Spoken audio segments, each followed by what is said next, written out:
all of you. Welcome back. We'll just look at the data types of Python in today's class. So we'll just look at the few questions also. We have got some queries from all the different groups. So we'll just take all those questions also today. And there are content. अगर course content अगर हम लोग देखते हैं तो course content is separated into different modules. Each module weightage is given in percentage here. अभी जितना भी हम हमारा एग्जाम रहेगा उसको मॉड्यूल्स में ब्रेक किया गया है एंड वो मॉड्यूल्स के हिसाब से आपको क्वेश्चंस आएंगे एग्जाम में एंड यहाँ पे जो परसेंटेज दिया है it is about the weightage of the questions कितना परसेंटेज ऑफ क्वेश्चंस वो टॉपिक से आएंगे that's listed out here and to get cleared in this certification exam, it is necessary that you should get 70%, minimum 70% to get this certification done for you. So, yeah, till yesterday, we have been looking at the basic introduction of Java. Java program कैसे run होते हैं, Java में first program कैसा लिखना है, and Java IDE, or how the IDEs of Java will work. All these things we have seen yesterday.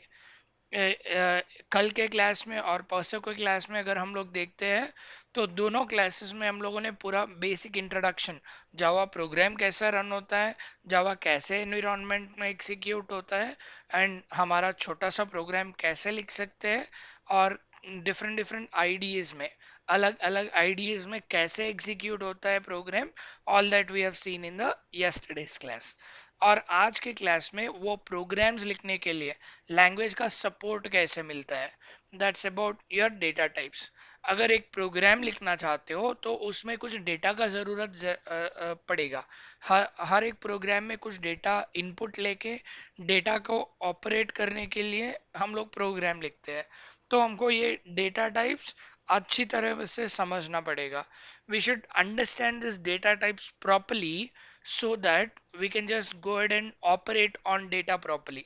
मैं फिर से रिपीट कर रहा हूँ हर एक प्रोग्राम जो हम लोग करते हैं जावा में या यानी कि हर एक अदर प्रोग्रामिंग लैंग्वेजेस भी यूज करके जो भी हम लोग प्रोग्रामिंग करते हैं वो प्रोग्रामिंग डेटा को मैनेज करने के लिए डेटा को मैनिपुलेट करने के लिए सिस्टम को कुछ डेटा इनपुट दे के वापस कुछ आउटपुट लाने के लिए हम लोग प्रोग्राम लिखते हैं so ideally we take data types we take data give the input to the computer so that we get a proper output from the computer so to give this data properly we should understand about something called data types what kind of data is given as an input so we should be very clear on that aspect so today's class will be more on this data types we'll understand how the data types are declared how the data types are utilized all that we will learn it in today's class आज के class में हम लोग ये data type सीखेंगे data types समझेंगे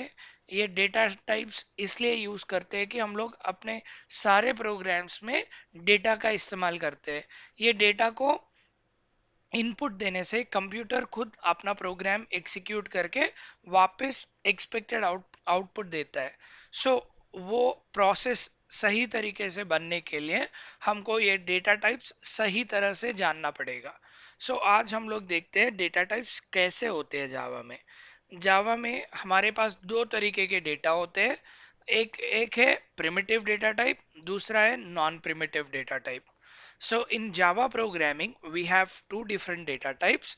One is primitive data type and two is non-primitive data type. ये primitive data type क्या होता है?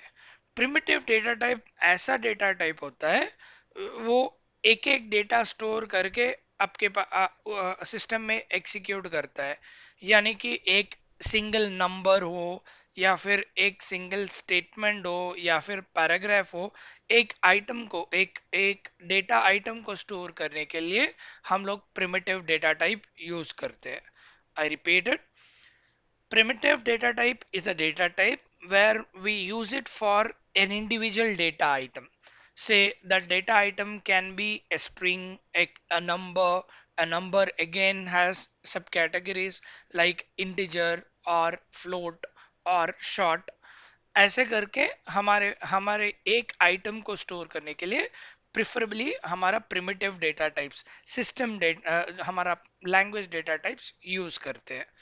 And non primitive data types वो डेटा टाइप्स है जहां में कलेक्शंस या यानी कि मल्टीपल डेटा टाइप्स ऐड करके, मल्टीपल डेटा टाइप्स क्यूमुलेटिवली एक साथ यूज करने के लिए हम लोग non primitive data types use करते हैं। यानी कि एरेस, एरेस क्या, एरेस एक एग्जांपल अगर देखते हैं तो एरेस में क्या होता है, मल्टीपल नंबर्स या multiple string items, multiple characters use कर लेते हैं। यानी कि मल्टीपल डेटा आइटम्स में हम लोग जब ऑपरेट करना चाहते हैं तो हम लोग preferably non primitive data types use करते हैं। So, non-primitive data types are those data types wherein they are formed with the help of multiple primitive data types used together as a collection to perform a particular action or to uh, perform a particular task. So these non-primitive data types, if at all you look at it, arrays is one good example, which all of us know. So array is nothing but collection of items which has similar data type. यानी कि array एक collection of data items होता है जहां पे एक ही तरीके के मल्टीपल आइटम होते हैं। यानी अगर इंटीजर एरे होता है तो उसमें कलेक्शन ऑफ इंटीजर्स होते हैं। सिमिलरली अगर फ्लोट एरे बनता है तो मल्टीपल फ्लोट आइटम्स स्टोर करते हैं। That's something called your array और non primitive data types. Now, once we get into our primitive data types, the first or the basic data type that we should understand is byte data type. This byte is a data type which is ideally considered to be an integer data type. You can use like numbers directly to go ahead and use your byte data type. But the limitation over here is the size of byte data type is small. That is, the minimum value is minus 128 and the maximum value is 127. And this minus 128 and 127 are included in the range. I'm repeating it. हमारा जो data types है, the integer data types है, उसमें like बहुत आसान, बहुत simple सा data type bite data type है। इसमें इंटीजर का जो डेटा होता है वो लिमिटेड यूटिलाइजेशन मिलता है। यहाँ पे हम लोग -128 से लेके 127 तक जो नंबर डेटा रहेगा, जो इंटीजर डेटा रहेगा, वो हम लोग यूटिलाइज कर सकते हैं। और जब भी ये बाइट अगर हम लोग रियल टाइम में अगर देखते हैं तो रियल टाइम में मेमोरी कंजम्पशन कम करने के लिए, यानी मेमोरी सेव करने के लिए, अगर हमारे पास 1 लाख का डेटा पड़ा हुआ है, 1 लाख आइटम्स का डेटा पड़ा हुआ है, लेकिन एक एक आइटम बहुत छोटा है, देन अननेसेसरली अगर वो इंटीजर डेटा टाइप अगर यूज कर लेते हैं तो अननेसेसरली वहाँ पे मेमोरी वेस्ट हो जाता है। अगर हमारा डेटा बहुत छोटा है और वो छोटे छोटे पार्ट्स अगर लाख पार्ट्स है, 1 लाख पार्ट्स है, छोटे छोटे parts, then in those kind of scenarios we use something called byte data type। यानी कि कलेक्शन ऑफ डेटा जब यूज करते हैं उसमें अगर हमारा जो कलेक्शन है वो कलेक्शन बहुत बड़ा है लेकिन कलेक्शन में छोटे छोटे आइटम्स पड़े हुए हैं, in those kind of cases we use something called byte data type so that our memory is being saved। I repeat the entire discussion on byte. Byte is a data type, is a primitive data type, which is like your integer data type, which is formed with the help of your integer data. But the limitation is the data can be utilized from -128 to 127. That's the range of your byte. And also this byte data type is used in real time to save our memory.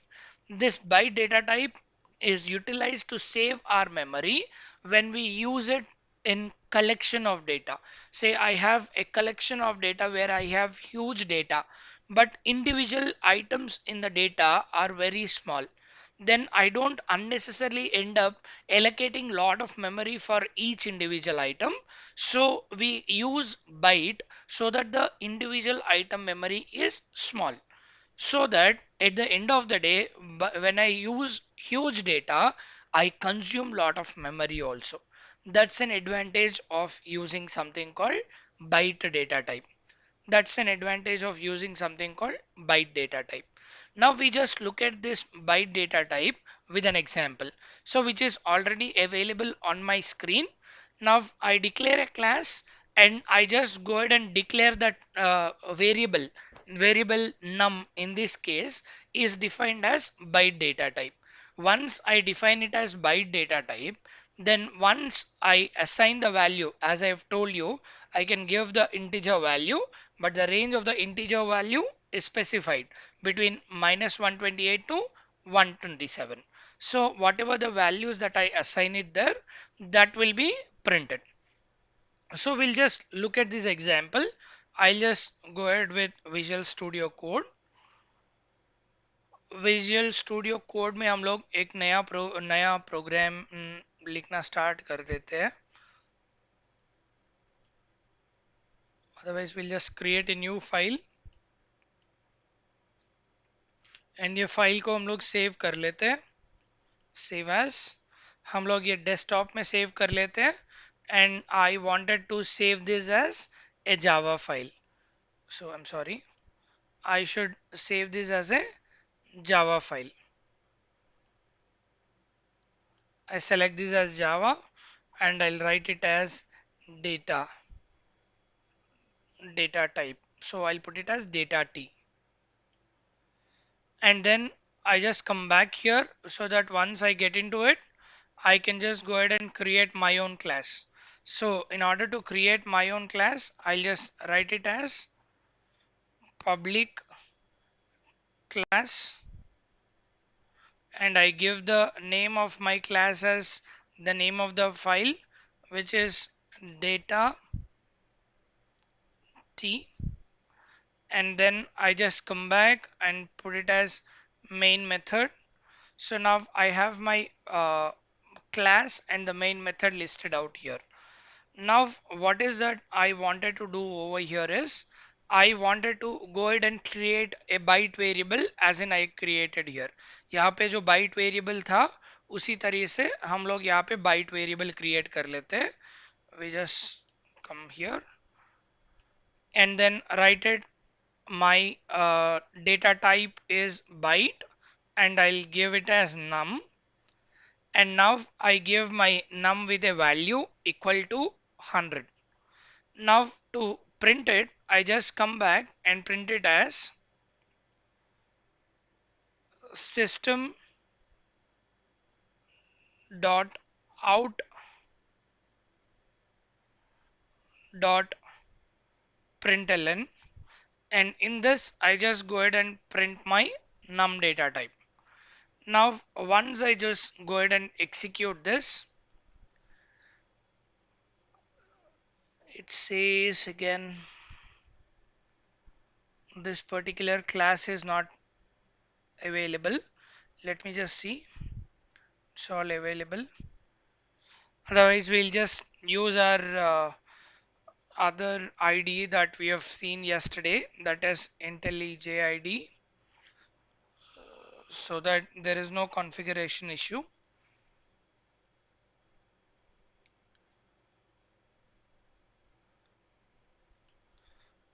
So I just come back here and create a new project for today. I'll call my project as data types project. So I'm using 14 version of Java, and then I want to use the existing template. I wanted to write command line programming. I'll call my application name as data types example and click on finish so that it creates a new project for me with a main and all.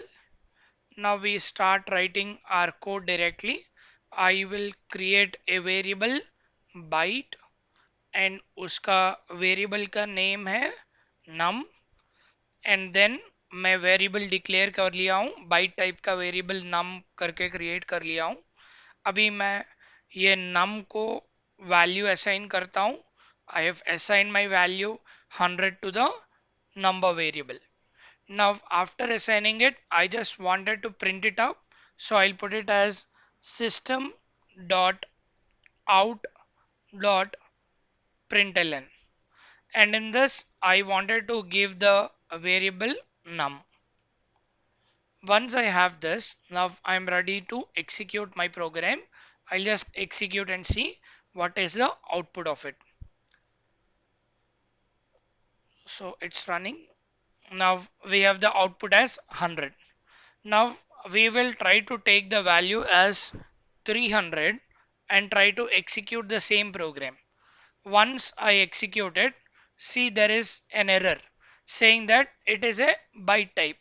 Once you have this byte type here, which means it will take your range. It will consider your range. It says the value provided is int type, but ideally you are supposed to give the value for byte. If at all I again give the smaller value, which is say I give it as 120, then see there is no error. So this is an advantage of using IDE. After executing an error, after executing a program, getting an error is waste for these kind of simple things. So these simple things are managed in your IDE itself. Now see, if at all I give it as 127, till 127 it is accepting it. Once I start giving it as 128, see immediately I get an error. So that's something that you'll have to look at. What is the range of a data type? So whenever you are writing a program, you should be very cautious about what is the data type that you are using it. सो जितना अभी हम लोग programme देख रहे थे उसमें हम लोग बाइट डेटा टाइप का यूटिलाइजेशन कर रहे हैं. ये बाइट डेटा टाइप में क्या होता है, नंबर्स को एक गिवन रेंज में -128 से लेके +127 तक हम लोग यूटिलाइज करते हैं. हम अगले डेटा यूज करना देखते हैं, which is short data type. ये शॉर्ट डेटा टाइप जैसा कि यहाँ पे अगर देखते हैं तो ये 8 बिट होता है, एंड अगर हम लोग शॉर्ट देखते हैं तो ये 16 बिट का डेटा होता है, एंड ये इंटीजर डेटा को यूटिलाइज करते हैं हम लोग. एंड इसका रेंज जो हमारा बाइट रेंज है उससे काफ़ी बड़ा है. जो हम लोग अपने शॉर्ट डेटा टाइप में यूज़ कर रहे हैं वो बाइट से अगर हम लोग कंपेयर करते हैं तो वो काफ़ी बड़ा डेटा होता है.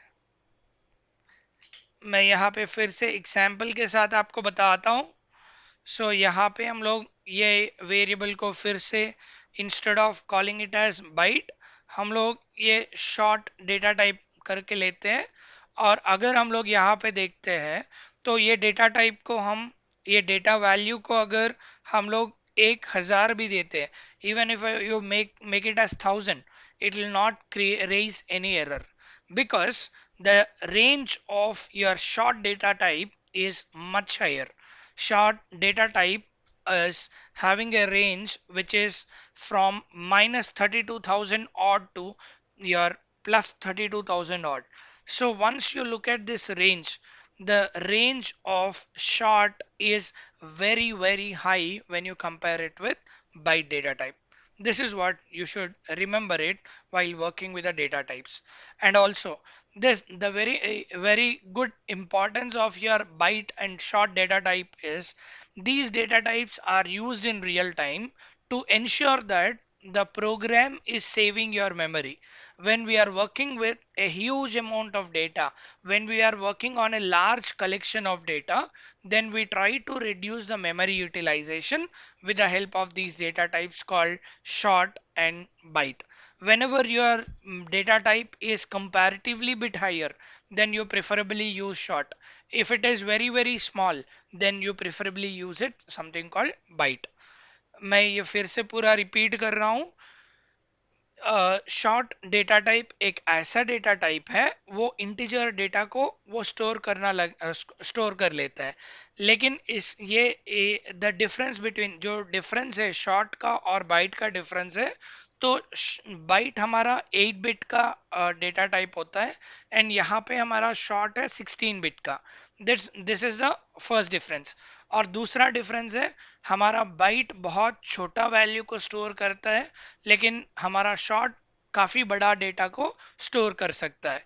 एंड अगर इससे भी ज्यादा अगर डेटा चाहिए होता है तो we will have to use some other data type. अगर आपका डेटा टाइप बहुत अगर आपका डेटा टाइप अगर बड़ा होता है, इससे भी अगर आपका डेटा वैल्यू इससे भी अगर बड़ा होता है, then you preferably choose some other data type which we will see in the next slides. अभी तक इतना याद रख लेना, you have short data type, you have byte data type. Byte data type is smaller and short data type is comparatively bigger, and both of them store integer values. And your byte is 8 bit and your short is 16 bit. जैसा हम लोग हमारा bite का programme कर रहे थे, short का programme भी वैसा ही रहेगा, लेकिन इसका डिफरेंस है बस वो मेमोरी साइज का, वो जो रेंज जो है वो बढ़ेगा बस। Next, we look at another data type, int data type. You have this int data type which has much higher range. Whatever we have been looking at in your byte and short, in comparison to your byte and short data type, int data type can store lot of values. It has much higher range, that is minus 2 power 31 to 2 power 31 minus 1 values can be utilized with the help of your int data type. This integer data type is a 32-bit data type that is available. जितना हमारा short byte data store कर रहा था, which was with the help of 8-bit data, and your short is a 16-bit and your int is a 32-bit. I repeat it, your byte is 8-bit, your short is 16-bit, and your int is a 32-bit integer. And if at all you could look at the range of integer is starting from minus 2 power 31 to your maximum value of 2 power 31 minus 1. So that's the kind of a range that we have it for integer data type. And it is very important, if at all you look at from Java 8 version and the later versions, we call this int as unsigned 32-bit integer. I repeat it, from your Java 8 versions, your Java 8 and later versions, whatever we have it, will have the same representation of int as unsigned int. Whatever we have discussed till now, if at all you look at, the minimum range was minus 2 power 31 to your 2 power 31 minus 1. That was till your Java 7. Once we have Java 8 available, the same int type is considered to be as unsigned 32-bit integer. The same data values are considered to be as unsigned 32-bit integer, wherein the range is also updated. Whatever the range that we used to have it earlier, 2 power minus 31 to 2 power 31 minus 1, that range will not satisfy enough. But for the new ranges starting from 0 till 2 power 31 minus 1, I repeat, earlier range was this. I repeat, earlier range was this, which starts from minus 2 power 31. But after your after your Java 8, you have your int updated as unsigned int, and you get the minimum value as 0 and the maximum value as 2 power 31 minus 1. So once, if at all, we just come back and look at the example. Now in this example, I just go ahead and declare my number as an integer type. Once I have my integer type data, now I want to assign the value as minus 100. Sorry, minus 1000. See, minus 1000, once I assign it, there is no issue. Once I execute it, it is executing normally. But once we just come back and redo it, say once you go ahead and give it as say 25,000 or 2,50,000, once you run it, still it falls into the range of integer data, so you don't have any error there. This is something that you should understand about your int data type. Even though it is updated, it helps you work with all the negative values also. But ideal representation range is starting from 0 till 2 power 32 minus 1. And once you look at the particular integer that we have, it is available like a class in your Java. We'll also look at, so once to look at it, so as I've told you, this integer is available like a class wherein you can use it in real time. So to understand it, what is this data type? ये समझने के लिए ये data type integer है कि नहीं, वो समझने के लिए हम लोग यहाँ पे एक छोटा सा कोड में लिखते हैं, then we understand whether this variable is integer or not. We have declared it as an integer, but still we wanted to cross check. We हम लोग देखना चाहते हैं कि ये integer है कि नहीं. In order to look at it, we just go ahead and write it as object, and whatever this object that we have it is nothing but is your I or your num, and this particular object we wanted to get the class. As I have told you, you will have something called class that is available, so we write it as dot get class. अभी वो हम हमको class return करता है, and वो class का नाम भी एग्जीक्यूट करते हैं, तो object,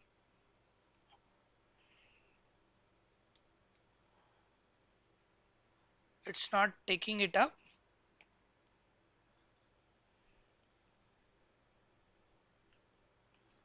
It's not taking it up, but ideally you can write it as get class. जब भी हम लोग यहाँ पे num dot get class लिखते हैं, it is not working over here, but ideally object dot get class dot get name जब हम लोग लिखते हैं, तो we will get the value of sorry, the type of that particular variable. So whenever we write it as system dot out dot println of whatever the value that we wanted to check, that object of that value dot your get class dot get name will return your data type. So if at all you wanted to get the class, you can write it as get class dot get name, so that you will identify what kind of data type that you are utilizing it in your program.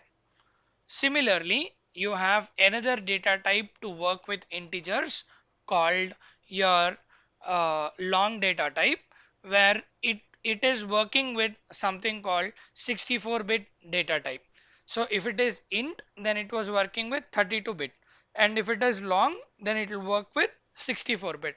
If it is short, it will work with 16-bit, and if it is byte, then it will work with 8 bits. I repeat it again, the entire integer data types that we are looking at till now.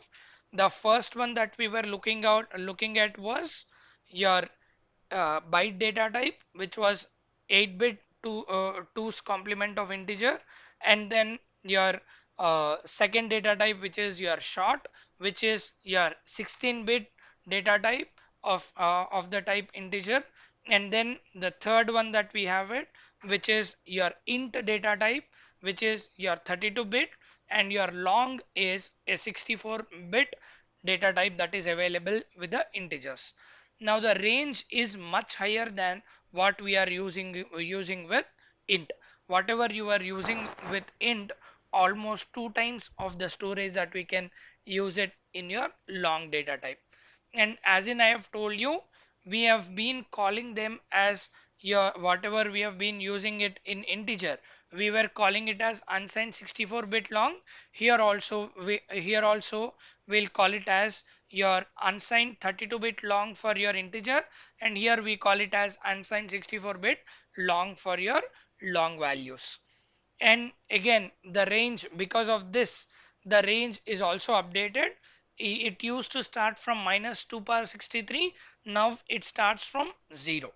And whenever it is upgraded, the 2 power is updated by 1, wherein you get 0 to 2 power 64 minus 1. Earlier it was minus 2 power 63 to 2 power 63 minus 1. But now it is 0 to 2 power 64 minus 1. And also, as I have told you, this is much wider than the int data type. And the data type can be used in the same manner, as in like you have used your int data type. Similarly, you can, if at all, you just go ahead and put it as long and write it as number. Now once you give the values, then the maximum value gets printed, whatever you have given it here. Whenever you give it as num, once you execute it over there, then see it gets printed normally. This is how you use something called your long data type. And then after your long data type, to work with your float. Now most of the time we have a confusion between what is long and what is float, because most of the time we take the decimal values only. Say once I just come back here, say I call my long value and we will try to give 25.5. But see, this will not take your decimal value, because it says we are interested in taking the long value. This is what we'll have to be very sure of it. People feel that long is a decimal value. No, long is never a decimal value. It is part of integer values. This is most of the time in the beginning you have lot of confusion. What is this long? What is this? What is this float? Your long is a large value of your integer values. But if it is float, then you should write it as your floating point value. Once you give it as your floating point value, see still it is raising me an error. See, it says it is double. Whenever I put something called f, then see automatically it removed my error. So all the floating point values, whenever you are writing it, has some standard. That standard is given up, called single precision 32-bit IEEE standard. So this is the standard that I have it. This is the standard that I have it for floating point values, wherein which is represented with the value followed by f, as in letter. So that can be used as a floating point value in your real time in your programming. But the very important point that you should remember is you should never use your floating point value with the real time values or the precise values like currency or the temperature kind of things. Reason being, Java already have another inbuilt method called big decimal class. This big decimal class will try to help you out with these kind of precision values. These precise values can be used with your big decimal class. So we use it for normal operation. These floating point values are used for basic normal operations. But if at all you are using it for any precise values, then preferably we can use an inbuilt class of Java called big decimal class. And do remember, float is a 32-bit floating point value, and the long is a 64-bit integer complement values, which is your int value. Long is an integer value and float is a floating point value. And if at all you look at double, double will also accept decimal values. Double will also accept the decimal values, and if at all you look at the difference between your floating point values and your double values, your floating point was precision 32-bit, but your double is a precision 64-bit. We should be very clear with this bit values that we have it. I repeat all the bit values once again. मैं फिर से सारे bit values को repeat कर रहा हूँ. Byte को होगा 8 bit, and then short को होगा 16 bit, int को होगा your 32 bit, and your long को होगा 62 bit. And ये सारे integer values के लिए होते हैं. एंड जब हम लोग डेसिमल वैल्यूज यूज कर रहे हैं, then you use the data type called float and the data type called double. And the difference between float data type and double data type is float is used with your 32-bit IEEE, and if at all you look at, your double works with 64-bit IEEE floating point values. And the default floating point value is double. That is the reason why, if at all you look at, if at all I remove this f, whenever I look at this error here, it says it is float. We are expecting a float value, but still I'm getting a double value here. If at all I don't write anything after the decimal values, then it by default considers that as double. But still, if at all you want to use it as double, assuming that I wanted to use double in this example, अगर यहाँ पे double को use करना चाहता हूँ, तो I can write it as d. It is correct. I can also ignore this d, because for floating point values, double is the default data type. I repeat, for the floating point values, we have double as the data type, because of which it is not necessary that you write d here. Even though you don't write d, it considers this as double. But if you write it as float, then it is very important that you write it as f. If you don't write it as f here, it will consider this value to be a double value. And if at all you look at, you can write small f, or you can also write it as capital F. Similarly, for your double value also, for your double value also, you can write it as small d, or you can write it as capital D, or you don't write anything also. It will take by default as double value with floating point numbers. If you write f only, then it will consider it as float data type. Otherwise it will consider the data type or the floating point value as double data type. And as in I have told you, with respect to currency or temperature kind of values, the precise values, we don't use float values, we don't use double values also. We don't use the data type. We don't use the float data type, we don't use the double data type, because we have the inbuilt class that is available called big decimal class, which is used in real time to work with floating point values with precise values, right? So we now look at the data type called Boolean data type, which is a very important in the programming, wherein this particular data type will accept only two possible values. They are true or false. There are only two possibilities that you have it, either true value or the false value. You have only two values. I repeat, Boolean is a data type which have only two possible values. They are either true or false. You can use only these two values. And that is how it works with the representation of true or false in most of the conditions. And if at all you look at this particular data type, is represented with only one bit of information. It has only one bit of storage. The size is precisely very small with respect to all the data types that we are using it till now. So whatever the data types that we have seen till now, the smallest possible memory is utilized by your Boolean data type. To look at it, we'll just go ahead and write it. We'll give the variable bool, the boolean value, that is boolean num equals to num. Again, once I put it, I'm having a double value, but I need a boolean value.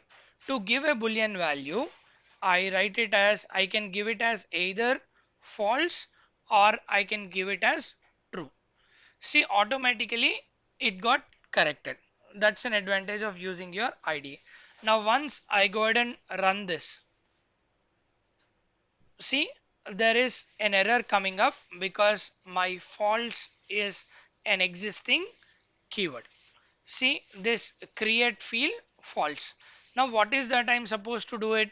I just come back here and write it as false. FALSE, where F is small. So please do remember these kind of things. So and your IDs however will help you out to differentiate between your objects, your keywords, your classes that you use it in your programming with the help of IDs. So now once you write it, see there is no error and you will get the output as false. So this is how you work with something called Boolean data type. So once we just come back here, the Boolean data type has only two possibilities and the storage is limited. You have a very less storage required to work on this particular data type. Now we just look at the character or the string value data types now, or the character value data types now. Any character value data type will be like a single 16-bit Unicode character. Any value that you use it. Sorry, the example is wrong in this case.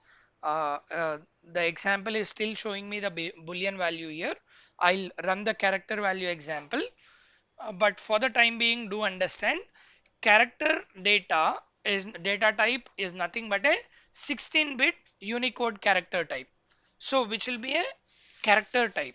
So which will whatever the characters that we write it, which will be encoded or which will be available in the 16-bit format. So once we just come back here, if at all we write it as char, we write it as char data type. In the char data type, instead of taking it as a value as false, which was for boolean, I will take it in single quotes. I give a value a. Now a becomes my character here. Once I run that, then I'll get printed with a character here. So this is how you write a character based program. So whenever you want to work with a character, say I'll just even take a number. Number is also a character for us. So once I put it in single quotes, it becomes a character. Now we have the character printed with the help of that example. Now this character is a data type which is a 16-bit Unicode character, and the minimum value and the maximum values are listed out here, which is talking about a character value. The character values range is given over here, which is /u followed by 4 zeros, and the maximum value is u followed by 4 f's. So this is the range that we have it for your Unicode characters that we have it in char data type. Now, once we get into your string data types, string data type will be considered in a different way. We don't take it up here. So once we are working with your string data type, we have to just go ahead and consider that as string. See, there is no data type, primitive data type that is available like string. In order to get it, we have to use a class called string class. Once you want to use this data type, then you need to take a class called string class, and that string class, whenever you use it, you should ensure that you put the values in double quotes. And whenever you run this, so whenever you want to run this, you can pass multiple characters here. Say I'll put it as hello as multiple characters. Whenever I run this, you have hello getting printed there. This is how you use a string class, but ideally, primitively, you have your character type available in working with the data types. I repeat, again all the values, again all the data types. We work with byte data type, we work with short data type, we work with int data type, and we work with long data type.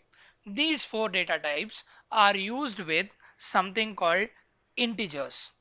And whenever you are working with floating point values, then you work with something called float and double.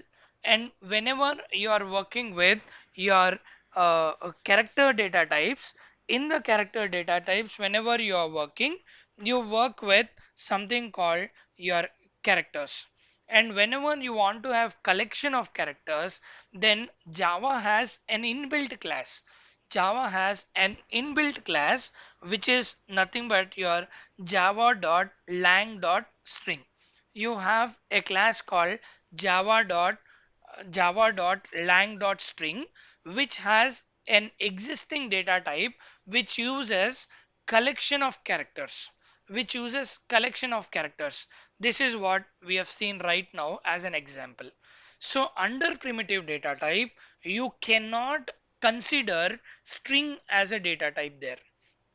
But yes, string is commonly used as your default data type, primitive data type, because of a class that is available in your Java framework, that is Java library, with a separate class called java.lang.string. Because of that class, you are able to use it.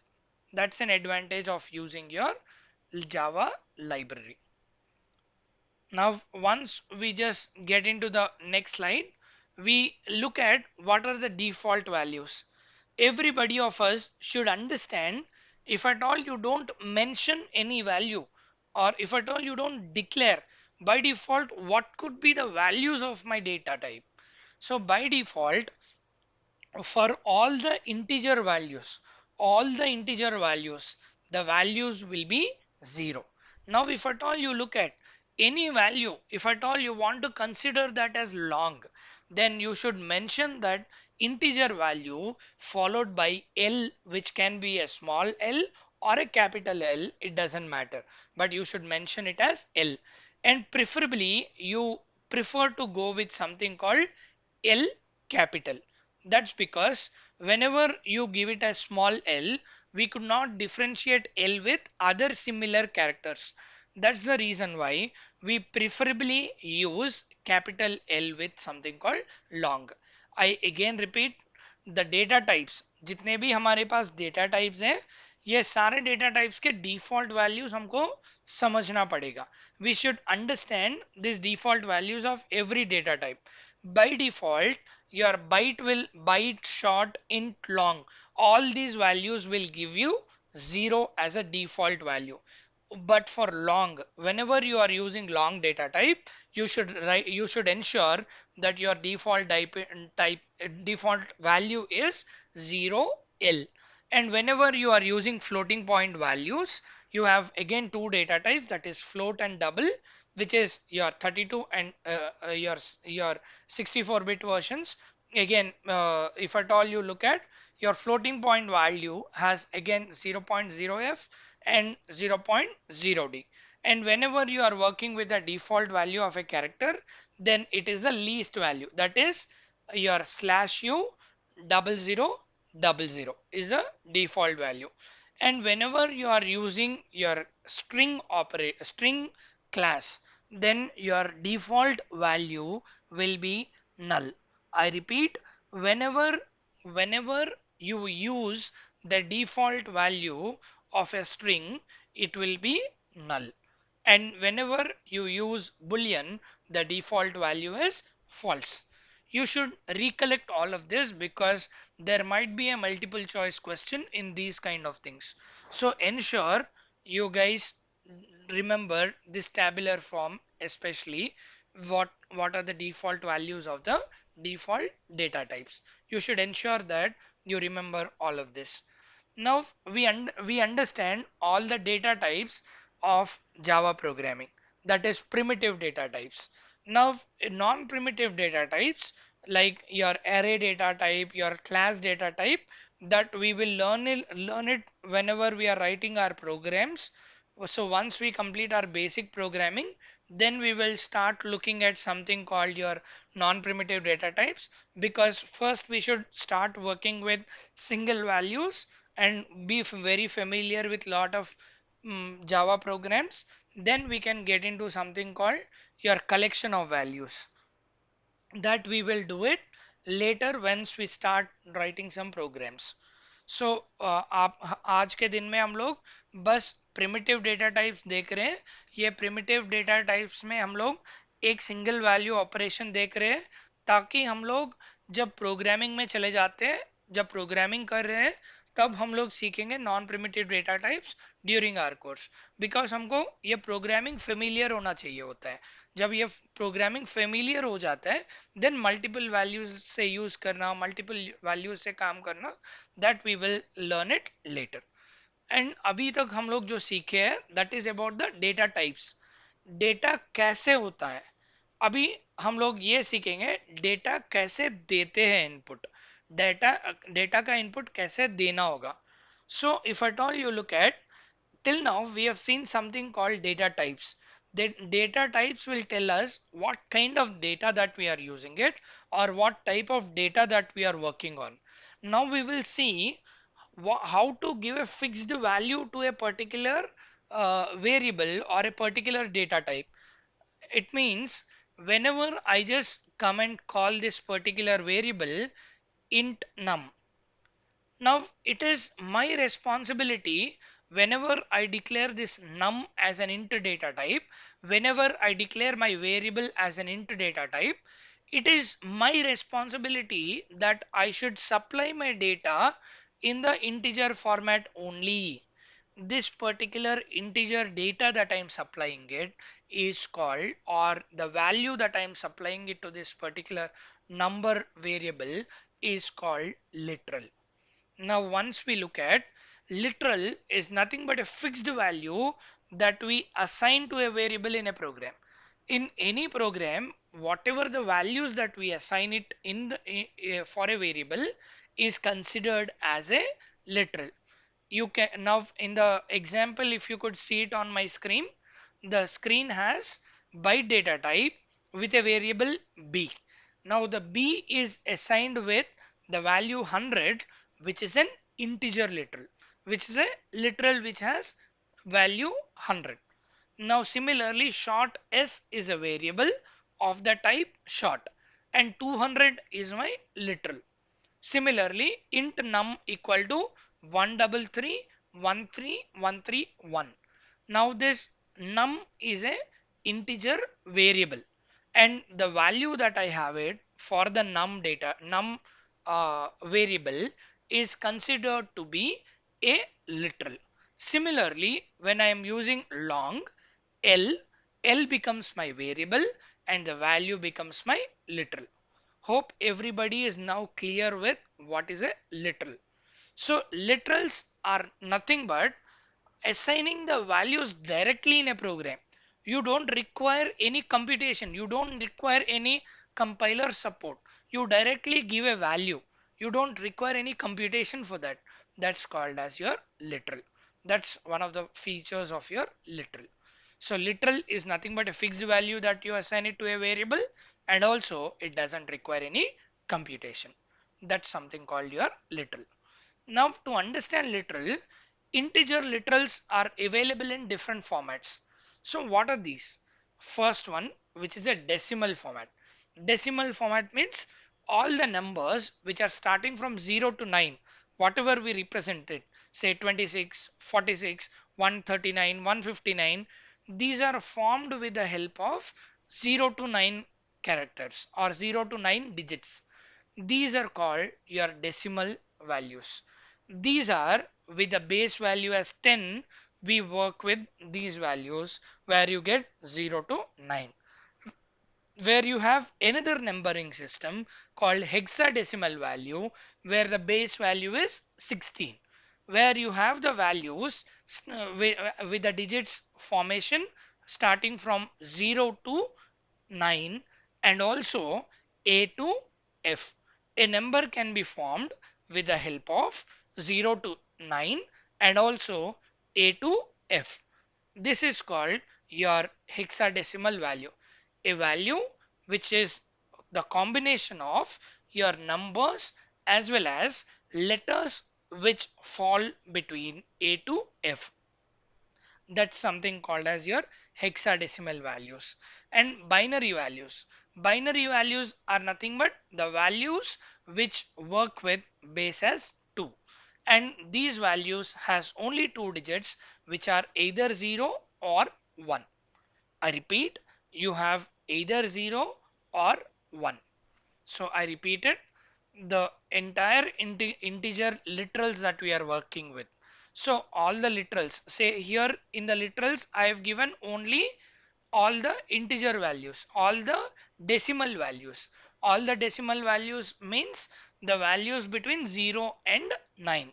If the same values, if you want to give it in hexadecimal format, then it will have the base 16 format, which will be the combination of 0 to 9 digits, and also which also include the characters or the letters A to F can be utilized, which means A, B, C, D, E, and F can be utilized in your hexadecimal format.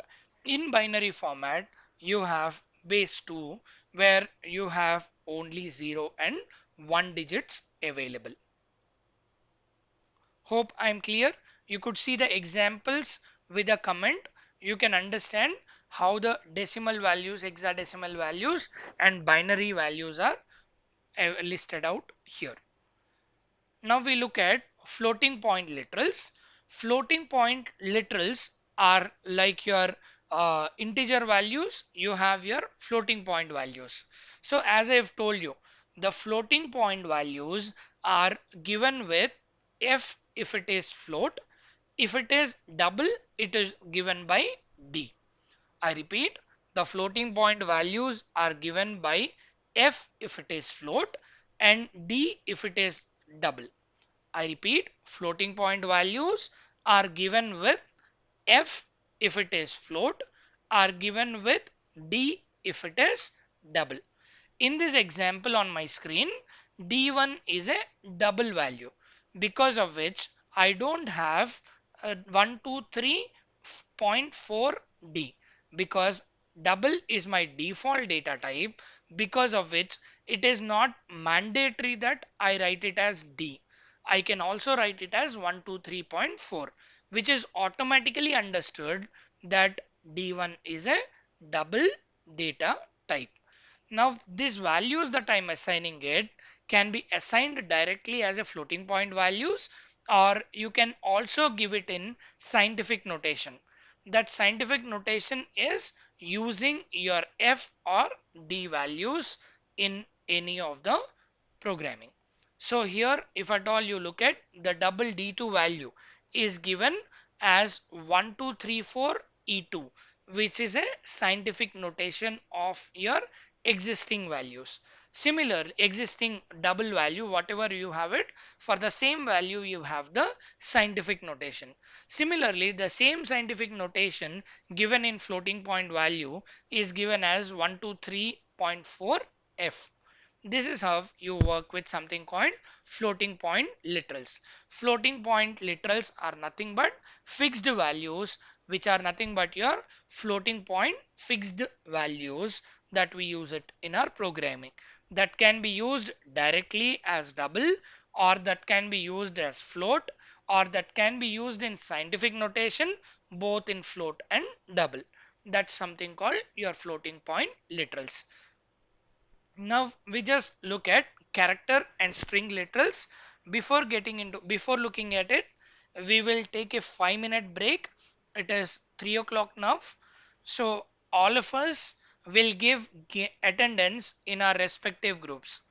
All NSTIs and polytechnics, please start giving your attendance in your groups so that we'll continue in the next 3 to 4 minutes. I repeat, all of you, please give your attendance in your respective groups so that we continue with our session to understand the remaining literals and the basic programs. Thank you. I will just connect in the next 3 to 4 minutes.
Welcome back, all of you.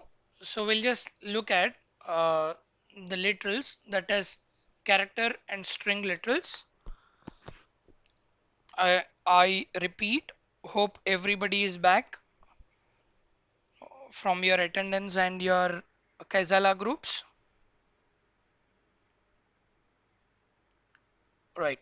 So we'll just look at the remaining concepts, that's character and string literals.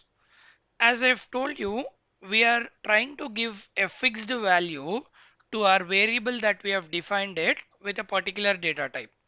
Now, whenever we are giving it for a character, as I have told you, character is a primitive data type, but string is a class that is there in the Java framework or the Java library. Now, if at all you look at both of these literals, use only one Unicode, that is UTF-16 character type. So which means I have a unique data which is given as input to both my string data type and my character data type. Where if at all you look at, if uh, some environments, if they don't allow this character code directly, then you can also give it with some Unicode escape sequences. So as in, like, you see a lot of sequences that are available, you have some default Unicode escapes that are available, which can be used in your character literals. So ideally, what I would like to say is all the character literals are given in single quotes and all the string literals are given in double quotes. I repeat, both of them use Unicode UTF-16 characters only, but still the representation wise, if at all you are giving a single character, you give it in a single quote. If it is a string literal, when you want to work with a single string item, which means you want to work with a statement, paragraph, or a single line statement, then you put all of these multiple characters in double quotes. If it is a single character, you put it in single quotes, which becomes a character literal. And when you put multiple characters in double quotes, it becomes your string literal. This is how you work with something called string and character literals. Now, if at all you could look at, there are some escape sequences that are available that I've been telling right now, right? These are the escape sequences. For your I'm sorry, for your backspace, you have backslash B. Similarly, your backslash T for your tab, backslash N for your new line. Similarly, backslash F for your form. So all the escape sequences that are listed out here, to have double quotes, then backslash double quotes. For a single quote, single quote with backslash. And when you want to print backslash itself, then you give double backslash. So that's how you work with something called as your escape sequences. These are used in your programming. Say you want to give a backspace, then you give it as backslash b in your string. Similarly, in your string, if at all you want to give a tab space, then you give it as backslash t. Similarly, you wanted to give a line gap or wanted to give a new line feed, then we give it as backslash n. Similarly, wanted to put double quotes, then you put it as double quotes followed by backslash. So on, similarly to return, then you also have a carriage return that is available, which can be given as backslash r. So on and so forth, you have all the escape sequences that are available for your comfortable utilization in your strings. Whenever you have a string, to have a proper utilization with all the spaces and all, to represent it properly, we use something called escape sequences. And similarly, we have two special escape sequence, or special literals that are available with your strings and characters. Those are nothing but your null literal and class literal. Null literal is nothing but a value which is used for only reference types, which means you don't have any value for that particular data, but yes, to reference it we use that null literal saying that that exists, that reference type exists. To ensure that existence, you use something called null literal, and this null literal is most of the time used in testing to whether check with your code whether it responds properly in all the different cases or not, to verify whether your code that you have written is working in all the cases or not. To work on it, you use a special literal, string literal called your null literal. And then you have another class literal which will point to itself, which will point to itself, and which means it represents itself just by giving a syntax. Say for any of the name, you append it with dot class. In this particular example, you append string with dot class. Now it will refer to itself, it will represent itself. That's something called as your class literal. Whenever you want to refer to itself, then you use something called your dot class appending, which is called your class literal, which you use it in your real time for some representational purpose. I repeat, null literal is used for referencing, which is most of the time used in testing. And class literal is used for representing itself or referencing itself just by adding dot class to the name of the type that we are using it. That's called your class literal. I repeat, all the data types that we are using it till now are basically three types. One is integer, two is floating, and three is character. Now in your integer, you have four types, that is your 8-bit, 16-bit, 32-bit, and your 64-bit. And they are your byte, short, int, long. Similarly, you have two types in your floating point values. They are float and double. Whenever you are using characters, then you have characters and strings. This is how you work with your data types. And as in you have your data types, similarly you have your literals available. As you have your data types, similarly you have something called literals. Now whenever you are using your literals, especially in the numerical literals, we feel that the in numbers, or like your int, float, whatever we were using it, we know that only numbers should be utilized, but it is also observed that the underscore can also be utilized starting from your Java 7 and later versions. So from Java 7 and the later versions allow multiple underscores in numerical values. For any given numerical value, you can have multiple underscores available. There are some literals that are listed out here on my screen, which ensures that the underscore is utilized. Say for example, you have credit card number. Credit card number is used in your program. Whenever you use your credit card, most of the time your credit card number is a 16-digit number. And most of the time, if at all you look at on your credit card or debit card, जो भी आपका credit card या debit card bank से मिलता है, उसके ऊपर card का 16 डिजिट नंबर होता है, and there is a space always between every four numbers. Similarly, in our data that we use it in our program, we can also separate these numbers with the help of underscore so that the readability of the digits can be increased. So that's how we work with something called as your credit card number, which is an inbuilt numeric literal that can be utilized. Similarly, if at all you have your phone number, the phone number also can be given like that. Three numbers, two numbers, and followed by five numbers. Similarly, the floating point values. Say pi is a fixed value. So that fixed value can also be given with the kind of precision. So with the help of your underscore. Similarly, you've got some hexabyte values. Similarly, your hexa words that are listed out. Everything can be given with something called underscore. All the digits that we use it in numerical data can be given with underscore. That's one point that we'll have to note it. So today's entire discussion was talking about your literals and the data types.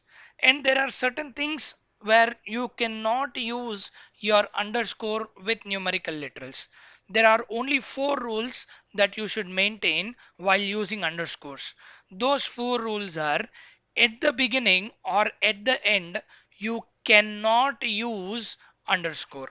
I repeat, your underscore cannot be kept in the beginning or in the end of the literal value, which means if at all I want to give it as pi value as 3.14, whatever the value that I have written it here, floating pi equals to 3.14, I cannot write it as underscore 3.14f.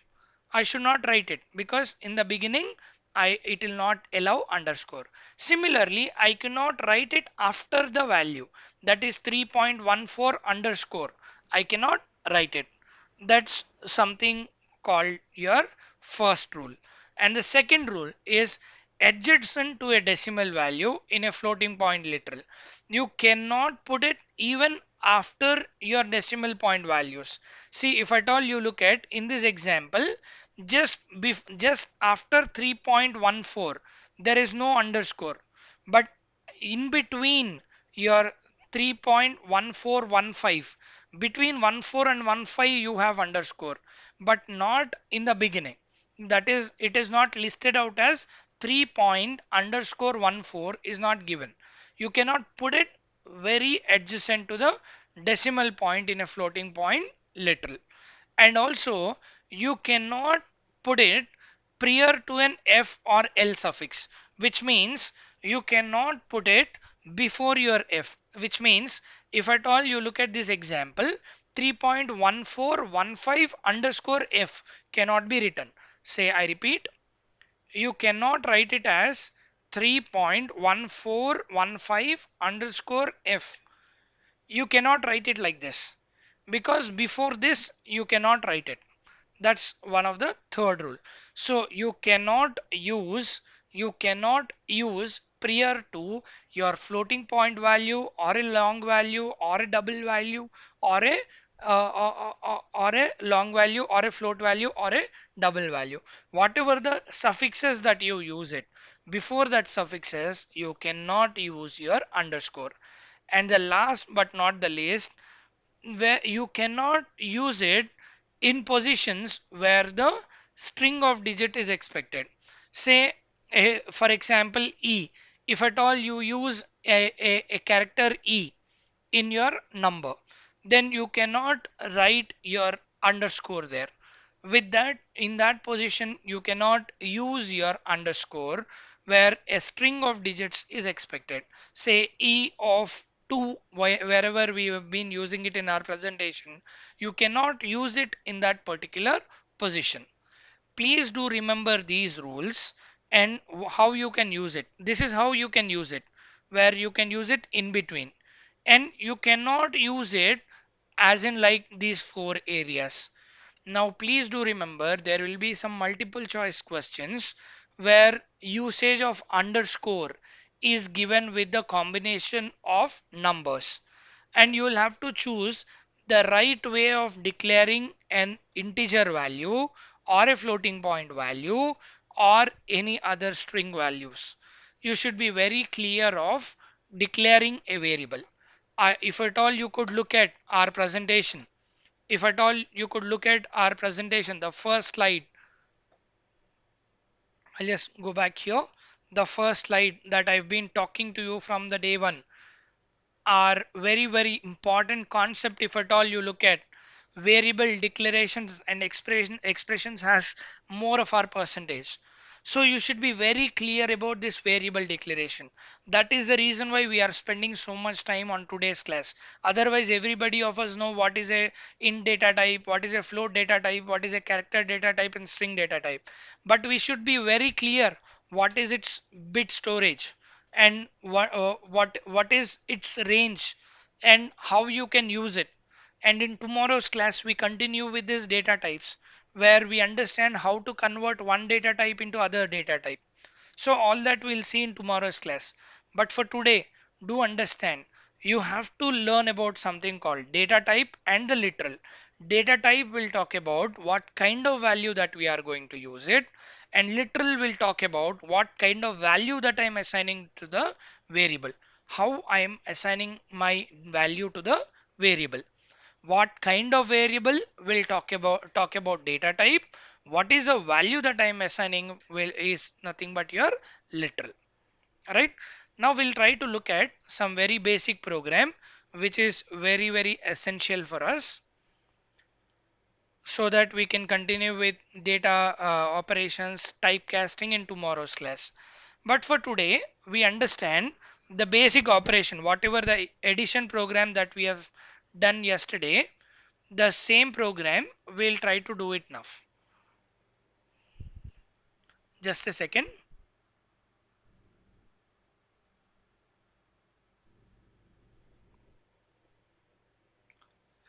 We will now take two variables. We'll call this variables as num1 comma num2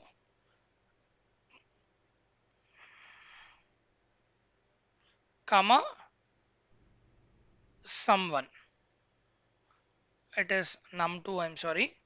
You've got three variables which is num1, num2 and then sum1.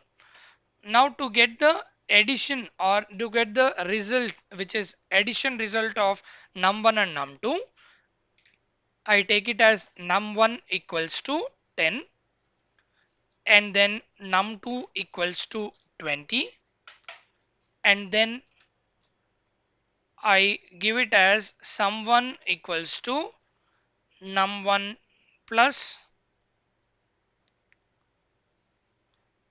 num2,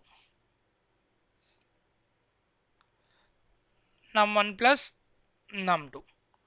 Now I wanted to print the sum of these two numbers, which can be given as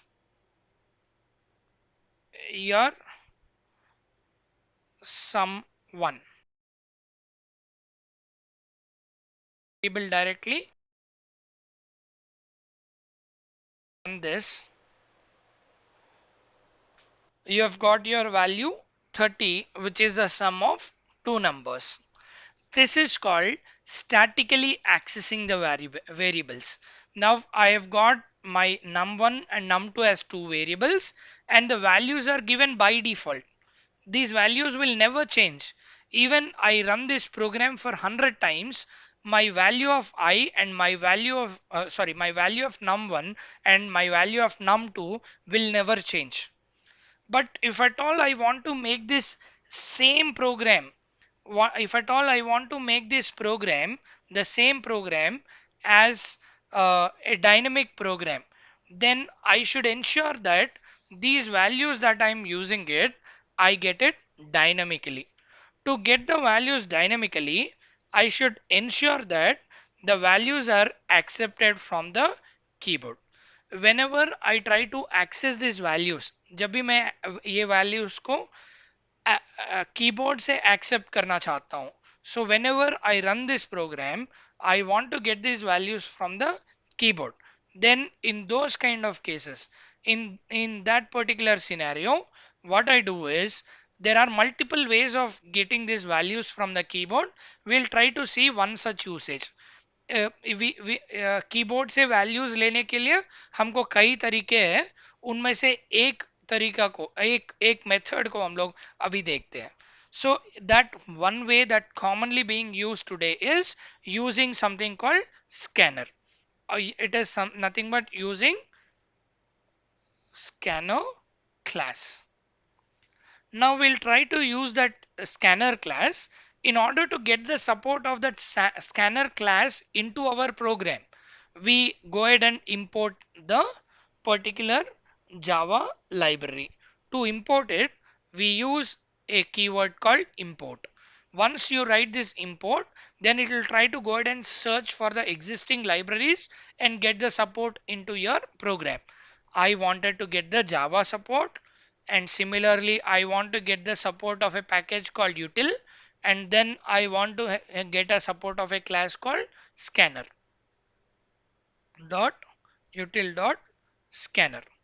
Now this is the particular class, this scanner class, which is available in util package, and util package is available in Java package. Now to utilize this particular scanner class, I need to import this particular class into my program.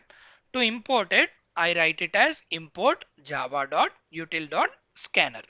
Now, whenever I want to use it in my program, I have to create an object for that particular class. As in like first day हम लोगों ने एक programme देखा है notepad में, वो एक object class create करके, क्लास का ऑब्जेक्ट क्रिएट करके क्लास के मेंबर्स को हम लोग यूटिलाइज कर सकते हैं।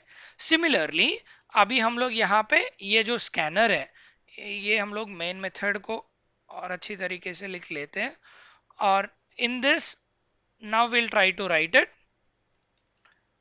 we'll try to create an object for a scanner class and we'll call it as INP. And इसको ऑब्जेक्ट क्रिएट करने के लिए we'll have to write it as class object equals to new class name, which is nothing but your scanner. This is how we create an object. Now this becomes my object called INP. Now my INP is nothing but an my INP is nothing but an object for the scanner class. But if at all you look at, after doing this also, it again raises an error. Error is nothing but where do I have to read it? What is that I'll have to read it? Scanner is waiting to read from some input. Now what is that input that I wanted? That is nothing but my system dot in, which is nothing but my input values. Whenever I use it as scanner INP equal to new scanner, now whenever I write this system.in, I am trying to give the input to the scanner. From this particular option, you need to scan the values. Now once that is over, now I wanted to get the int value or string value from the keyboard, then I'll have to go ahead and write it as, if it is an int value, then already I have my num1 already declared, so I use it as num1 equals to whatever the object that I have created, which is nothing but INP dot, whenever I want to get the next values, the values that I wanted to read it. See, there are multiple methods that are available. Now if you could look at, you can easily understand what is the data type that we want. We want integer data type, so we'll call it as next int. This is how we get num1, which is nothing but reading the first value from the keyboard into your num1. To read second value into your keyboard, from your keyboard, so to read second value from your keyboard, you again give it as num2 equals to, I consider an object. हम लोग कौन सा object को use कर रहे हैं? Scanner object को use कर रहे हैं, वो ऑब्जेक्ट है INP. सो एंड हम लोग इंटीजर वैल्यू को लाना चाह रहे हैं, इसलिए एक एग्जिस्टिंग मेथड है विच इज नेक्स्ट इन. अभी ये नेक्स्ट इन मेथड यूज कर रहे हैं ताकि ये नेक्स्ट एक वैल्यू को रीड कर ले, एंड बाद में ये दोनों जो वैल्यूज अभी रीड कर लिया है उसको हम लोग ऐड करके वो सम वैल्यू को प्रिंट कर रहे हैं. अभी हम लोग ये प्रोग्राम समझने के लिए, यूजर को आउटपुट में समझने के लिए, हम लोग यहाँ पे लिख रहे हैं system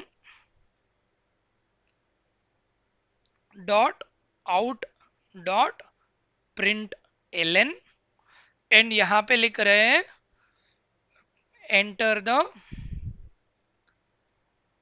first number, enter the first number, and बाद में ये रीड कर लेगा फर्स्ट नंबर, एंड बाद में हम लोग फिर से लिखेंगे, again we write it system dot out dot println, and we will write it enter the second number. I'll give it a second number. बाद में second number read कर लेगा. Second number read कर लेने के बाद now we'll have to give sum1 equal to num1 plus num2, and you get the outcome as sum1, which should be printed. अगर हम लोग इसको रन करते हैं, once we run this program, then see it will ask us enter the first number. then you enter your first number. Similarly, once you enter your first number, it will ask for your second number. Once you give it as 2, then it will be printed as 30 as the sum of two numbers. Now if you could look at the output, now if you could see the output, यहाँ पे अगर output देखते हैं तो enter the first number के बाद मेरा values next line में accept कर रहा है. ये next line में इसलिए accept कर रहा है कि यहाँ पे जो मैं method use कर रहा हूँ, whatever the method that I'm using it is println. Instead of using println, if at all I use print, then see the accepting value will be in the same line. See, my cursor will, whenever I put it, my cursor will not go to the next line. It will wait in the same line only. Once I give the value 10, see it goes into the next line, because for the second print statement I've used print line, but for the first it is in the same line only, because of which it is accepting it in the same line. But for the second one, it is accepting it in the second line. And once you enter it, you get the 30 value in the next line. If at all अगर आपको second value भी enter the second number के बाजू में अगर चाहिए होता है, तो यहाँ पे आपको ln निकाल देना चाहिए, बस print use करना चाहिए. So there is a method called println and there is a method called print. जब print use करते हो तो print करके कर्सर उसी लाइन में वेट करता है. जब print ln यूज करते हो तो print करके कंट्रोल नेक्स्ट लाइन पे चले जाता है. I repeat, whenever you use print statement, then your printing will happen and the cursor will wait in the same line for the instruction. If at all you use println, then you print your content and then the cursor goes to the next line and waits for the instruction. So I repeat, I execute the program and I repeat my execution. Now once I look at, अभी हम लोगों ने यहाँ पे दोनों print statement use किया है, जिसके वजह से एंटर द फर्स्ट नंबर के बाद उसी लाइन पे कर्सर वेट कर रहा है इनपुट के लिए. मैं इनपुट दे दिया हूँ, फिर से सेकेंड लाइन में again enter the second number आ रहा है और मेरा कर्सर उसी लाइन पे वेट कर रहा है. जब भी 20 वैल्यू दे रहा हूँ, then it is giving me a different output. अगर मेरा आउटपुट बदल जाता है तो मेरा प्रोग्राम का आउटपुट भी बदल जाता है. अगर मैं यहाँ पे देता हूँ मेरा वैल्यू 100 and दूसरा देता हूँ 50, then I have the value outcome as different. So now whenever I run this program for 100 times, I can give 100 different inputs and I can get 100 different outputs. This is how you make your program dynamically by accepting the values from the user. So this is how we make our program dynamic. एक static addition programme को dynamic बनाने के लिए user से input मांगते हैं. That is called dynamically accepting the value from keyboard. Now when you are accepting the value from the keyboard, obviously the inputs given to the system will change and also the output that you expect will also change. So that's how your program becomes a real-time program, right? So this is what I have it for today. This is how you use your data types and your literals to accept the input and to print the input. Tomorrow we will see the typecasting and basic programs to write with your data types, and we will learn more on programming in tomorrow's class. Right? Thank you so much for attending. And before we close, there are people who have been asking the questions. One, everybody wanted to have PDFs. So we were waiting for our internal permissions to send a daily PDF to all of you. And we have got the permission just some time back. And yesterday's PDF and today's PDF will be shared today. Every day after the class, if there is any PDF or if there are any programs, all of those programs and PDFs will be sent to you by 5 o'clock every day. Once you finish off your class at around 3:30 or 3:45, then we will start sending you the PDFs at 5 o'clock. Every day you will receive your PDFs and programs so that you can practice it or look at it at